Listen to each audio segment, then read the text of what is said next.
right, thanks for watching. So real quick, I know a lot of people have been saying, you know, Merk, we're glad you're back. It's been a while. Glad you're putting out consistent videos.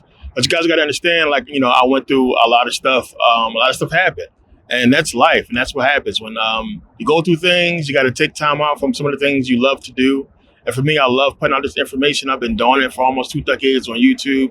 So that was the issue. So, you know, Dad died. I had, you know, IRS seized my accounts. Lost my car, house, all kinds of stuff.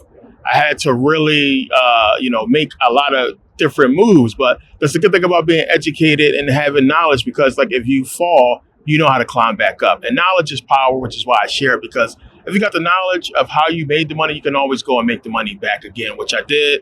I was able to get everything cleared and, you know, basically climb my way back up. So now I have more time to go and do what I love to do, which is put out this information. I created a society for that reason, to get out more information, to help you guys get better equipped with the knowledge you need for, you know, so you guys don't fall into what I fell into. So that's the whole point of personal economics and everything like that. Some things you can't help, you know, tax shit, IRS and all that. You got to make sure your shit is right.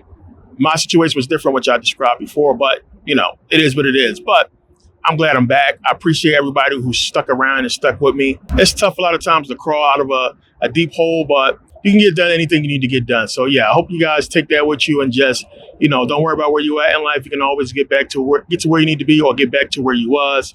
You just got to keep fighting and keep moving and keep doing what you got to do. But yeah, let's get into this video. So now let's go back.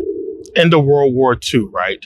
The dollar becomes the world reserve currency, right? So we know America had a lot involved in World War II. What happened with Pearl Harbor, you know, us dropping the atomic bomb. But there was a lot of countries involved in World War II. So why America? Why the dollar being the world reserve currency? And that's because the dollar was pegged to gold, right? So the dollar had a fixed exchange rate to a specific amount, you know, for gold, which is basically what, $35 per ounce. And the other countries agreed that the dollar would be, you know, the best use.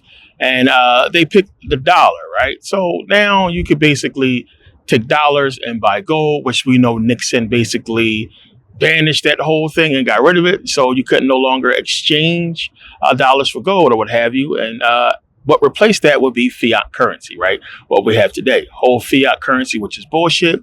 Basically them being able to, you know, print money that's backed by nothing, right?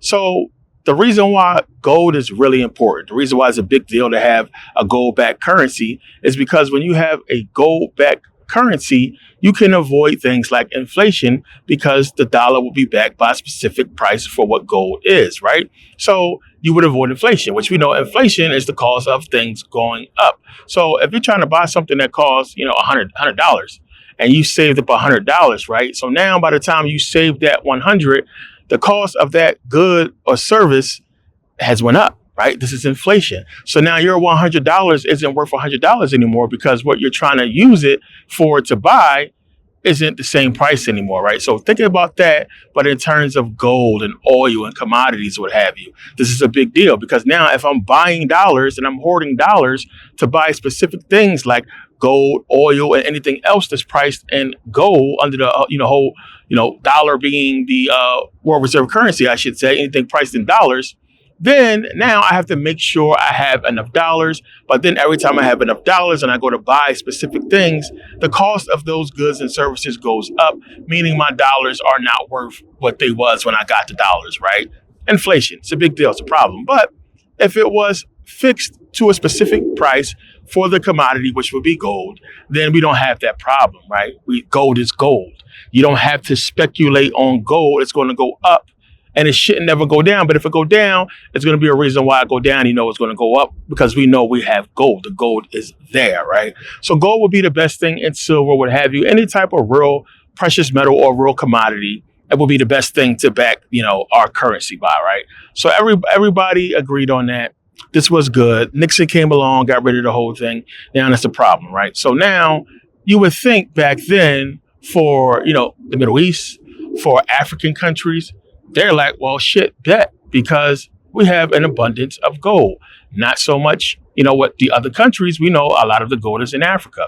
And a lot of the gold is in the Middle East, the oil is in the Middle East.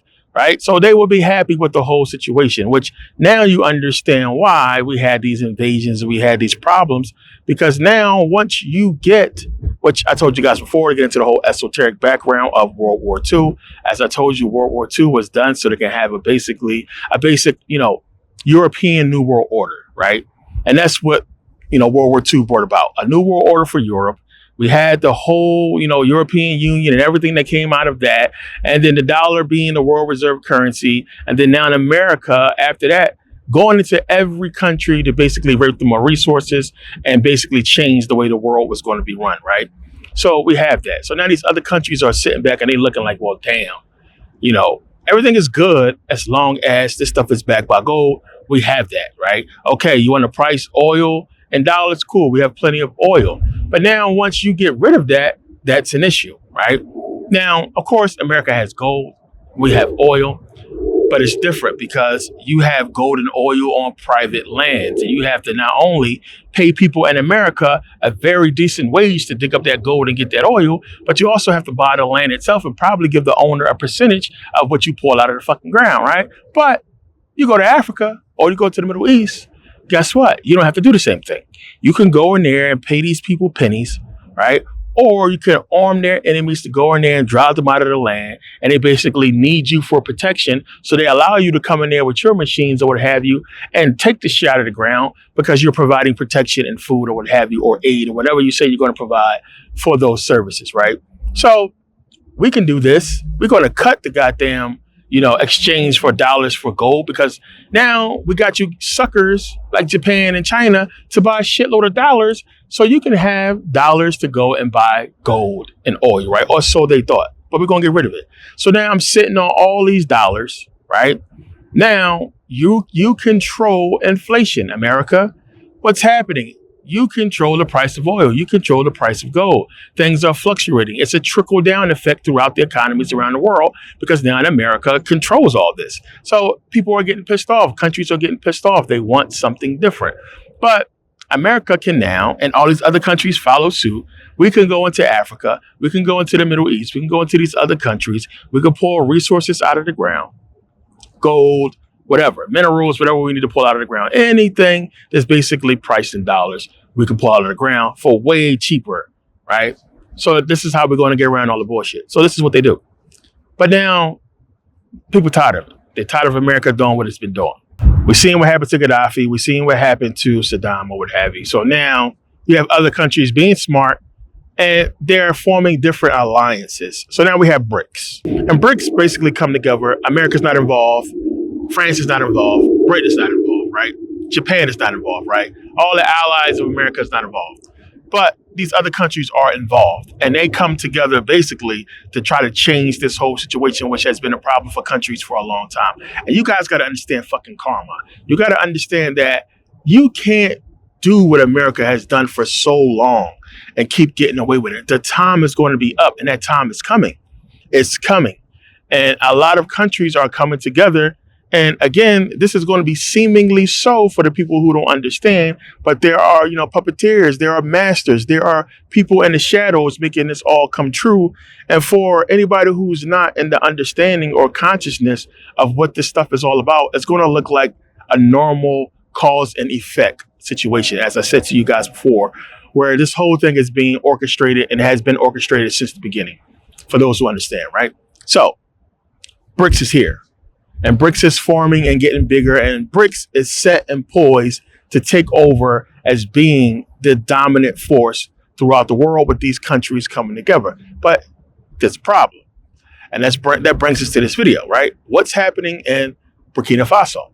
What's happening in Mali and Niger, right? What's happening throughout the world? What just happened in Kenya recently, right?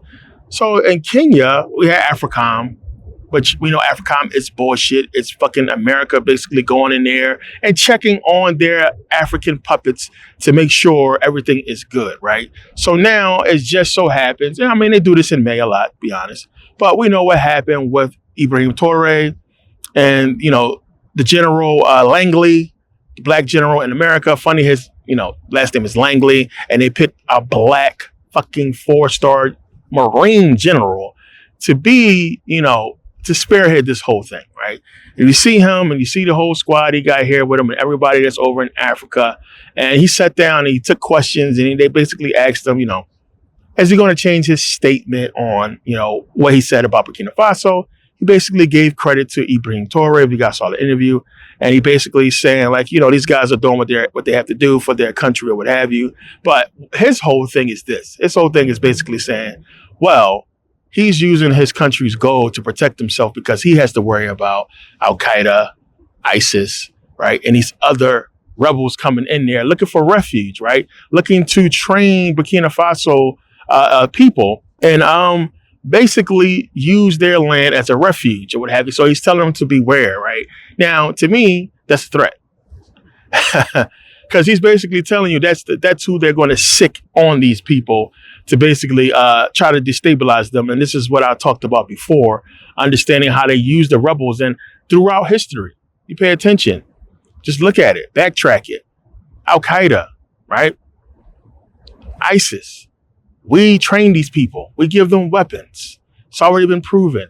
We send them out to do the dirty work. This has been done for a long time. The same thing they're doing with the African rebels, sending them out there to basically destabilize African areas or what have you, so they can go in there and act like, they're, because the church shit don't work no more. Coming in there on humanitarian or coming in there on missionary bullshit, the Red Cross shit, it's not working no more, right? So they're using brute force. And they're going to come in there and destabilize the area. So then they could come in there and say, hey, we can help you guys out, right? It's the same shit they do. Problem, reaction, solution. We're going to cause the problem, right? We're going to wait for you to react. We're going to come in and present a solution, but it's going to have a stipulation. That stipulation is going to be, dude, we need to dig in the ground and get some of your stuff out. Or we need to set up shop here for a certain amount of time, and we'll do that in exchange for getting rid of your rebel problem. But you guys see what's happening. The Burkinabe people in Kenya, people all over Africa are marching in solidarity, showing that they are in support of Ibrahim Toure and what he's trying to do. Dude, again, like I said, I'm always cautious about everything, right? So the stuff is all over YouTube. It's all over YouTube. Go onto YouTube and you'll see all of the lives. They're live streaming this stuff. They're showing everybody everything. I promise you, if they didn't want this information to get out, it wouldn't get out. You wouldn't see any of it. But they're letting this stuff get out because they want people to understand what's going on. There are large rallies. I mean, they got on T-shirts, so many African people supporting what this man is doing. They're calling him a messiah, right? A chosen one, right? And they're putting this dude super high up on a pedestal, and it's coming to, a head, and it's going to come to a head at some point, right? So, what's going on here? And you have now these African countries, these leaders coming together, right? They form ISCA, which is basically the International Security Conference on Africa, to basically come together and, figure out how militarily, how economically they're going to go through with the process in Africa, right? So at the same time, as I said today, in Kenya, we have AFRICOM and that whole bullshit. They're meeting and they're basically discussing on what America can do with the other countries as far as ramping up security and economics, and what can we do as far as aid and everything like that. And we know they're basically there to me, they're there to see who's still on board, right? Let me gauge these African puppets that we put in place to see who's ready to jump ship, to see who's turning towards what they're trying to do in Burkina Faso, right? So they're there basically probably strengthening and instilling more support in Africa to either, garner more support for what they're doing. Because what is AFRICOM there for, right? AFRICOM is supposed to be there for exactly what I said before. Humanitarian reasons, right? Aid, food or what have you, medicine. And they basically there to keep things stable, they say. But we know what's going on. The forces that are there that have been armed with machine guns or what have you are there to destabilize the lands that have resources that America wants. So America has an invested interest in African countries, which is the whole point of AFRICOM. Right? It's the whole point of it, right? So that's why they're there. They're not there because they care about the African people. Look how long this has been going on for. And there's no way you could be in Africa that long, pulling billions of dollars out of Africa, and then in the lands that these people live in, it's poor. You have cities, you have beautiful cities in Africa, but the people who put in this work the villages that have been destroyed and people that's been displaced are not receiving any type of funds or money from that situation or what have you. So to us, people in America, they're looking at it and saying, well, they're getting food, they're getting help, they're getting medicine from America. And what is that in exchange for? It in no way compares to the amount of resources and gold they're pulling out of the ground from these people, the people who it belongs to. So it says here about AFRICOM, the United States Africa Command, AFRICOM-led 2025 African Chiefs of Defense Conference takes place in Nairobi starting on Wednesday at the time when many African countries are facing political and economic instability and humanitarian crisis, which are likely to pose security threats to U.S. interests in Africa and create space for expanded engagement by U.S. competitors. Basically what's happening with Russia, right? This is what they're talking about. Brigadier General George Dyrich, director of logistics at AFRICOM, told the East African that the meeting will provide a platform for open dialogue, knowledge exchange, and collaboration on topics such as emerging technologies, professional military education, and civilian military cooperation. The conference serves as a premier forum for military leaders across the continent to convene, collaborate, and address pressing security concerns. Leveraging the achievements of the 2024 conference held in Botswana, which featured more than 70 bilateral engagements, we seek to strengthen partnerships and elevate African-led solutions, the officer said.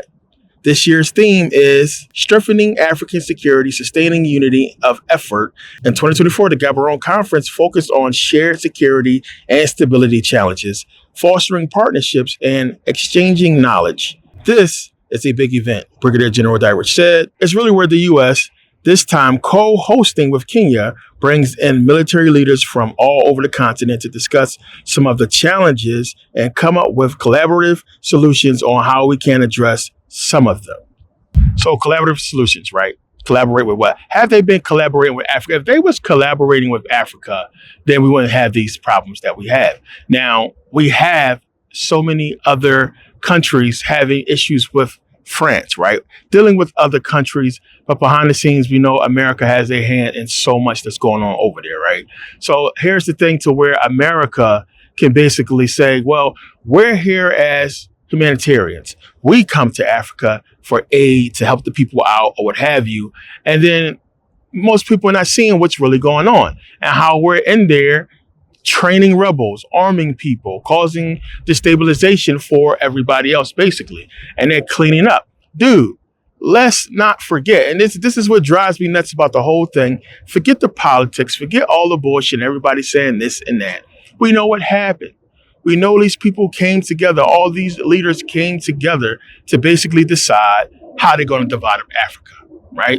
So they came together to decide how they're going to divide up Africa during the whole Berlin Conference, right? Way back in the 1800s. And this is what's been going on ever since then. You think those countries that's involved, they're all still in power. They're all super rich and they got rich off Africa. So now the African people are basically saying enough's enough. And you're seeing this stuff all over YouTube and everybody's coming out and saying enough's enough. Africa, we need to be self-sustaining.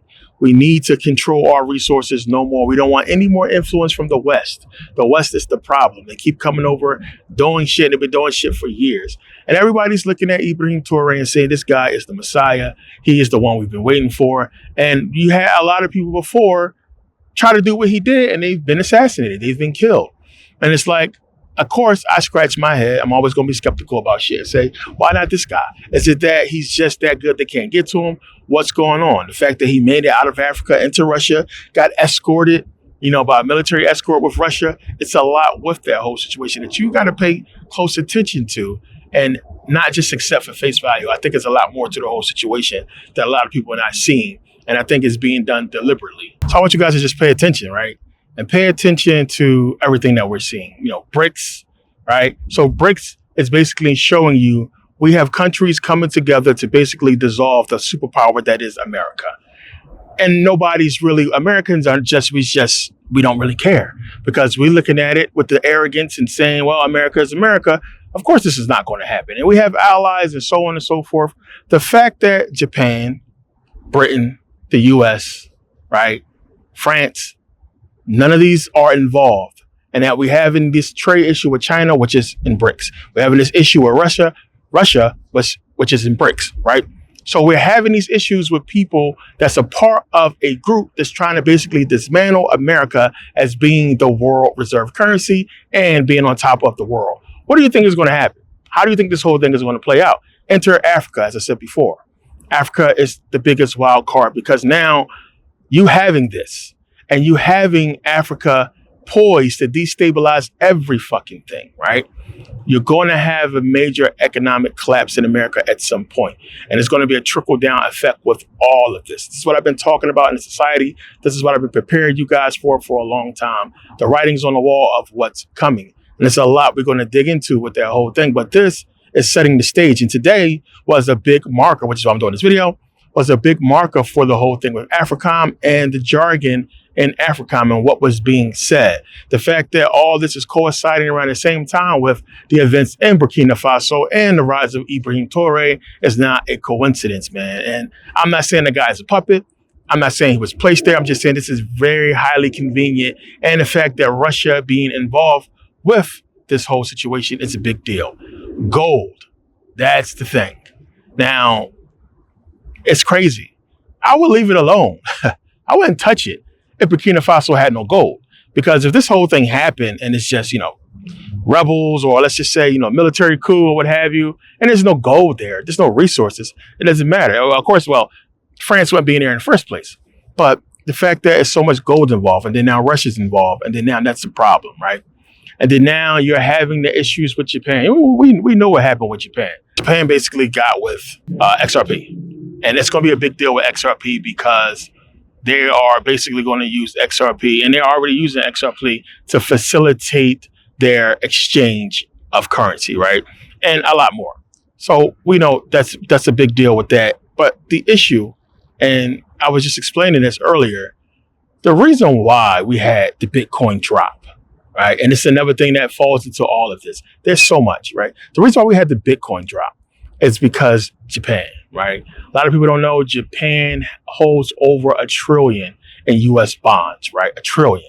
More than China, which China has like 800 and something billion in US Treasury bonds, right? So that's basically the dollar, you might as well say. So the thing is this, if you guys know, Japan has been the workaround for investing in global commodities, let's just say. So the thing would be this, you can go to Japan, you can get a loan and you can get dollars and go invest in whatever you're going to invest in because Japan had a 0% interest rate, right? 0% interest. That's where everybody go to. And now, since you have an issue in Japan for many reasons, Japan has, for the first time in like forever, raised the interest rate, which had a trickle-down effect on a lot of things, which caused Bitcoin to drop when it dropped. So now, when you had everything happen with Trump and a new, trade tariff agreement, what have you, for 90 days, went back up or what have you. And that is going to happen. And the reason why it's, over 110 or wherever it is right now, is because the confidence in knowing that everybody's going to be buying up everything right now to basically make sure they have enough for the holiday season, for the time coming up to where this deal could be gone and we might not have a new deal. So they know everybody is buying. The economy should be doing well during this period, and a lot of money is going to be spent. So confidence has returned, but only for a short amount of time. But again, you have these other countries in BRICS looking at things and saying, yesterday's prices is not today's prices, man. And we're tired of this influx, this inflation, and something has to be done. It's funny because, when you're looking at it, if you're on the outside, which you are on the outside, you might as well say, you are basically looking at somebody getting ready to beat your ass, right? Imagine you over there and you just going about your business and you looking over and you see somebody lacing up their shoes, putting on boxing gloves, putting a mouth guard in, putting Vaseline on their face, shadow boxing and everything, and they get ready to walk over there and punch you in the mouth. And you ain't doing nothing. You ain't getting ready at all. You just sitting there going about your business. People walking by and not seeing, hey man, this guy's suiting up. He ready to fight. And nobody's doing nothing about it, right? Or dude over there in the corner, he got 6 AK-47s and he loading up clips. Nobody's calling cops. Nobody's doing anything. Nobody's alerting anyone. This guy got 6 goddamn machine guns and nobody's saying anything. And he's loading. He's getting locked and loaded. And nobody's doing anything about it. This is what BRICS is. BRICS is getting locked and loaded and being poised, getting set up to be poised to take this shit out, right? And they doing it right in front of our face. And then it's like, you know, what's going on? Dude, do you guys understand, man? Like, if the dollar is gone as the world reserve currency and we don't have infrastructure here in this country as far as factories and things being built, what's going to happen? Now, you got to pay attention to everything, right? Here you have Donald Trump. Donald Trump is saying, make America great again. We got to put tariffs. We got to build. So now you're going to have somebody, like, because if all this shit happened, which it will, you have on record a president who came in to try to save the fucking people and save the day. Will he make it or not? Right? So right now you have Donald Trump saying, we got to impose tariffs. We got to make these companies start building in America. We got to make America great again. We got to build infrastructure. We got to get ready because you have to get ready to compete now. Because if the dollar falls as the world reserve currency and everything changes, money is backed by gold, and everything that's going to happen, it's going to completely change the country. It's going to be a problem because now laws are going to change. It's not the same anymore, right? The world doesn't have to kiss America's ass or deal with America on that business level anymore because it's different. Now, we don't have infrastructure and things set up. Guess what? What these people could throw a whole pity party. They could say, well, you know, you guys don't have enough gold to deal with us. We're not selling you anything. The cost of goods in this country is going to go through the roof, right? And then what's going to be the currency here, right? So it could cause war. It could be outrage across the country, everywhere. I mean, especially for, you know, Japan and China, they're going to have an issue, which is why a lot of people are not really worried about this because they think, well, of course, China doesn't really want to do this. China's a part of BRICS, but do they really want this thing to happen? Do they really want to drop America's value or dollar value? Do they really want to do that? And they hold almost $1 trillion in treasury bonds. Well, they do that.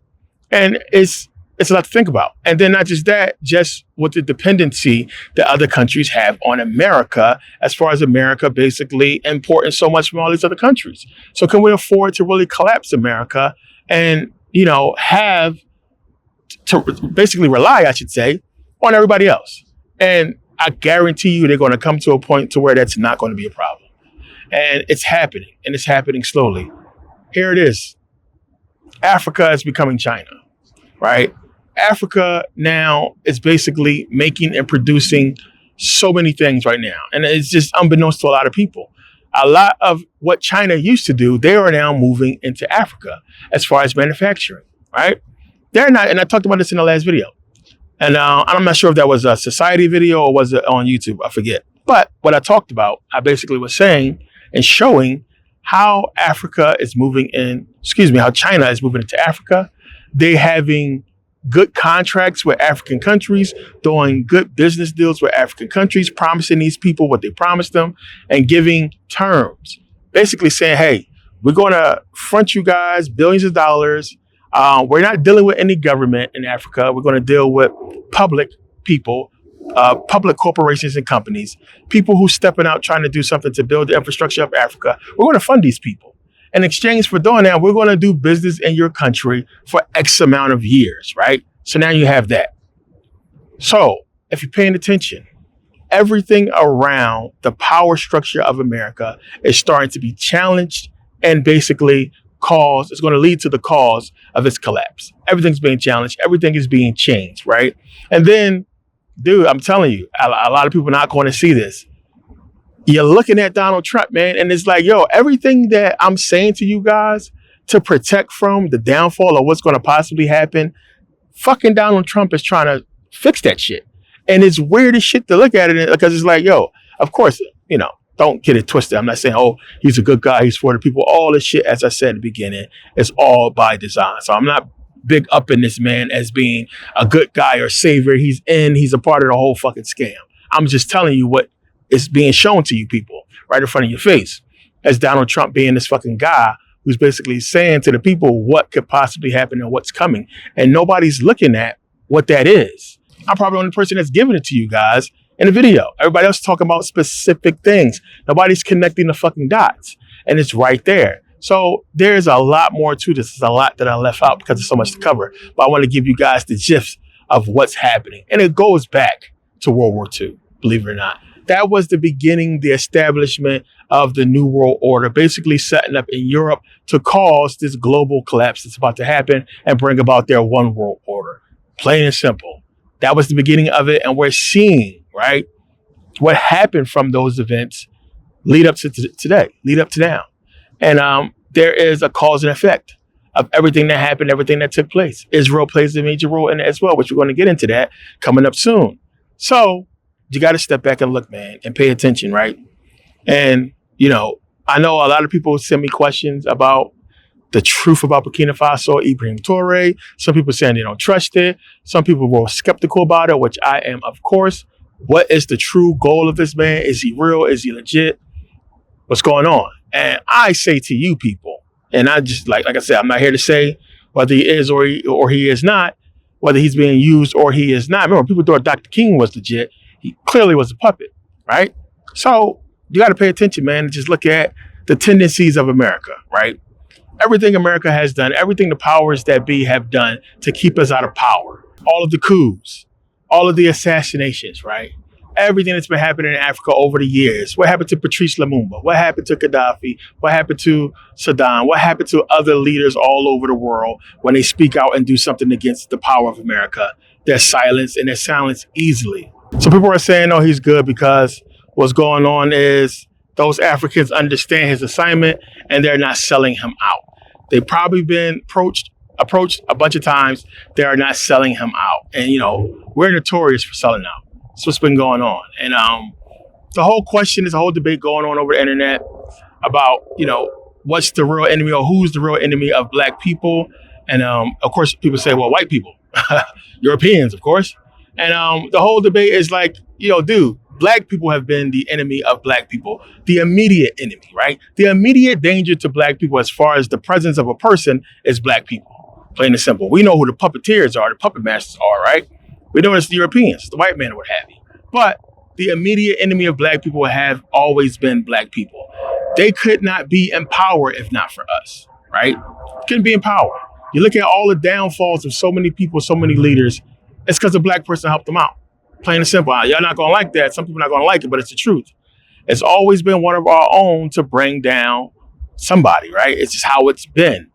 And we see it in the music industry today. You know, it's black on black crime is crazy, but it's being propelled through the music industry and whole hip hop culture, as I always talk about, where $1, people don't give a shit. They will sell out their mama for $1. They sell out their whole entire race. People don't give a shit about none of that. And it's people saying they know, black people just trying to fit in and basically get congratulations from Europeans and from white people. They're trying to basically get a pat on the back, a pat on the head from white people. They're trying to impress white folks, right? And that's why they're doing what they're doing today. And I would say that's something that was true back in the 50s and 60s. We know people was trying to fit in. They was trying to get, you know, acceptance or what have you. And yeah, back then that was true. But today I don't think so, because I don't think black people give a shit. And black people are not trying to be accepted as much as we used to be, because black people don't care. We don't give a fuck no more.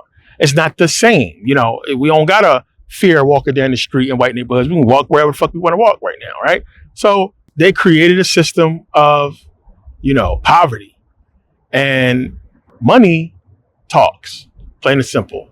And what hip hop culture did and what they instilled in us going back to slavery was being over your fellow man, right? Beating out or shitting on other black people, having more than what the next person had, whether it's to gain favor of a woman, to just basically be better or one up somebody, another black person, whatever it may be, whatever your desire is, right? Whatever your twist, that's what it is. And it's simple. Like, okay, well, all I got to do is sing a song or rap a song, talk about the destruction of my people. You're going to pay me millions of dollars to do this, and I'm going to get awards. It's going to be a whole fucking award ceremony. Hell yeah. Why do I sign up? Oh, well, let me give you the demographics and the numbers of how much it's going to destroy your people and cause black on black crime, cause poverty, cause the funeral industry to boom, right? Create jobs for white people, create a whole industry that white people are going to flourish from because of this music, right? To create a whole different welfare program than the one we gave you guys in the early 1900s, right?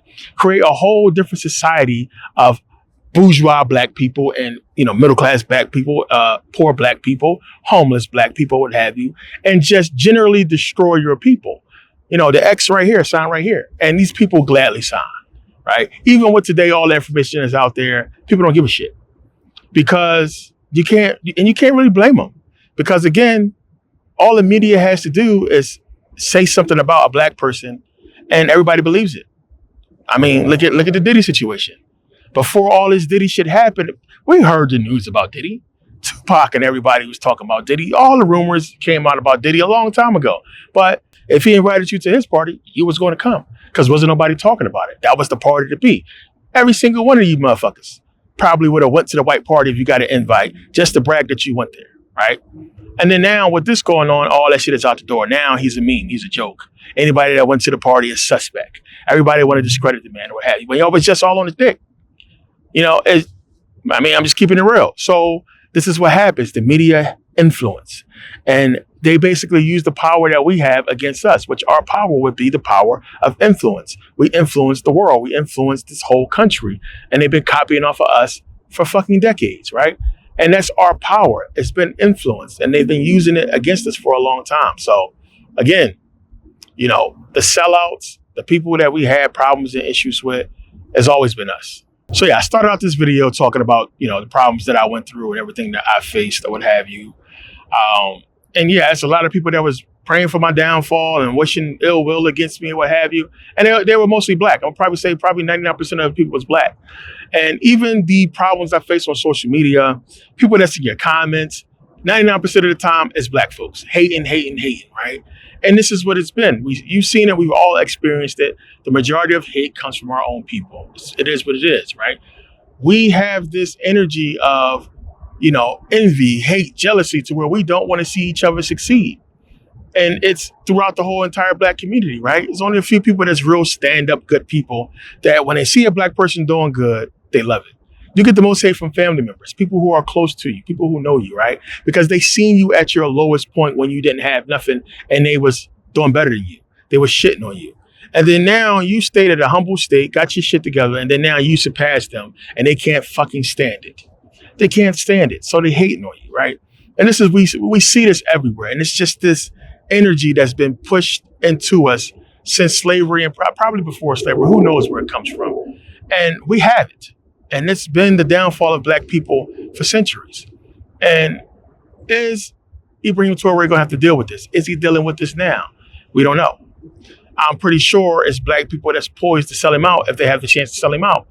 Who knows? But, on that whole topic of who's been the biggest enemy of black people, it has been black people. And we've seen that constantly in Africa. We've seen that in America. We've seen that throughout history. And it's something we got to understand. If this whole thing is going to be real, if it's going to be true, if it's going to happen, dude, at some point it's going to take African-American help. It's going to take black people to step up and stand with the whole situation. Because, dude, I'm looking at France. I'm looking at Africa. I'm looking in Germany even. I'm looking at Russia even. I'm looking at these other countries, and these black people are marching for Burkina Faso. They are marching. They're coming together, and they're dealing with those issues that they're facing, and they're being vocal about it. Now, again, as I said, dude could be a puppet. And I don't want to put the energy out there, but it's being very real. But he's doing what he's supposed to do. So we're going to watch this whole thing. But the main thing we need to be watching is BRICS. We need to be watching the other neighboring African countries that may join, right? Who's going to join ISCA? Who's coming to the party, right? We got to pay attention to that. And that's going to tell us what's going on. If we see this whole African unity spread out and more African countries start to become, like Burkina Faso, like Niger, like Mali, a revolution is at hand. These people are promising, as Ibrahim Traoré promised, Africa will return to power, and I believe that is so, as I discussed in that previous video in the society. As I said, Africa is setting the stage. They're going to play a major role in what's to come. So yeah, I want to thank you guys for taking the time to watch this video. As I said, man, things are a lot better. I have a lot more time to come out and do videos. I have so much to put up because now it's the time for this. And I've been going and I've been doing my research and I've been trying to get everything straightened out. it's life, man. We all live life. We all got to deal with shit. But as I said before, I appreciate everybody support, the people who still stuck around. And support is hard to come by. Support is hard to come by. So I put out Merkabah Scholar Society, and yeah, there's dues. It's $18 a month. You pay to get in. You pay $18 a month for dues. What does that get you? It gets you all the videos that you would normally be buying for $29.99 or $19.99. You don't have to buy those anymore. Those videos are going to be specifically unique to the society and what's in the society. You get live meetings. We do 2-3 live meetings per month. I do lectures. We do book readings. I'm doing live videos, which we just did yesterday, on books that we're discussing. Not just that, investment opportunities, investment information, stock information. There's so much. The whole thing I put out for Shopify, Amazon, I put out to the society first, right? So there's so much going on in the society. We have professionals in the society. We have a lot of professionals who don't want to be known, who don't want to be, people to know their identity, which is why you have to sign an NDA once you agree to be a part of the society. But it's what we need because there's too much fake shit on the internet. It's too much fake shit on social media. Everybody in the comments not serious. They want to make jokes. Everybody got a fucking joke, right? Everybody got to make fun of something, whatever it is, right? It's always a joke. People looking for laughs. People looking for a like. They're not serious about shit. And that's why I created this, so we have serious people. Our app is exactly like Instagram. It's getting better and better every day. You could put clickable links on our app. And we have the website, right? So it's a lot going on. What I try to do with Merkabah Academy, I have succeeded in Merkabah Scholar Society.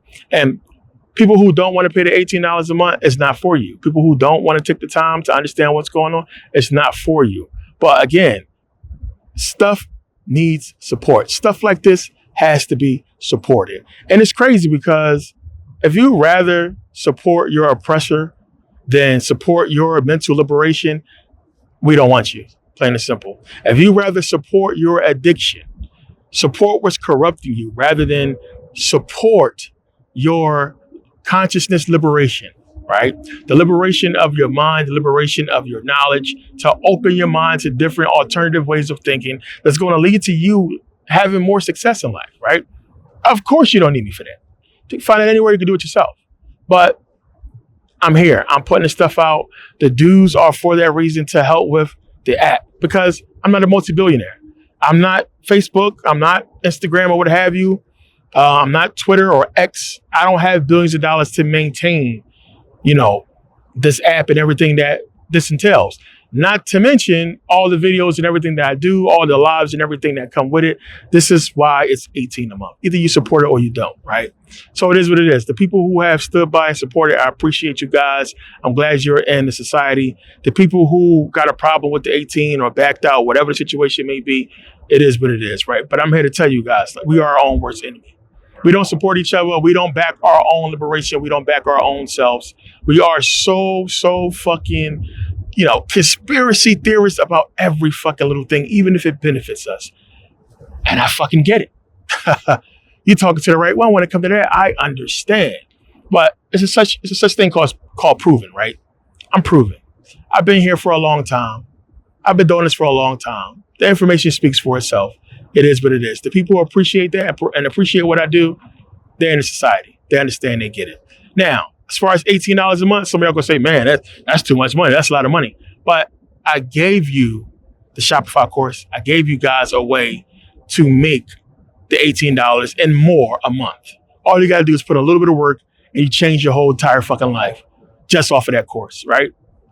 It is what it is. And as I said, more stuff is going to continue to go out to help you guys get to where I'm at and to get past where I'm at. So that's why I said that I hate doing anything that involves money, because people always say it's a scam, or he's just all about the money. He don't really care. It's just all about the money. It's not being all about the money. It's just this requires money. Any type of situation like this, any type of thing you're doing that's going to require a lot of people to act, or a lot of information to be put out, or any type of collaborative effort, is going to take funding. I mean, it just is what it is. As I said, we're not going to have a revolution because the revolution must be funded, and niggas don't want to pay. They're going to pray to God. They want to pay the preacher or pay their oppressor, but they don't want to fund their own liberation. And that's where we stand, right? Again, say it for the last time. The immediate enemy of black people is black people. And it is what it is. But yeah, Again, I really highly thank everybody who's been here, who had my back, who supported me throughout this whole process. As I said, you guys are going to see how everything comes back, and this is the beginning of that. So I appreciate you guys being here and taking the time to watch. We got a lot more to get into, and I'll see you guys next video. Peace.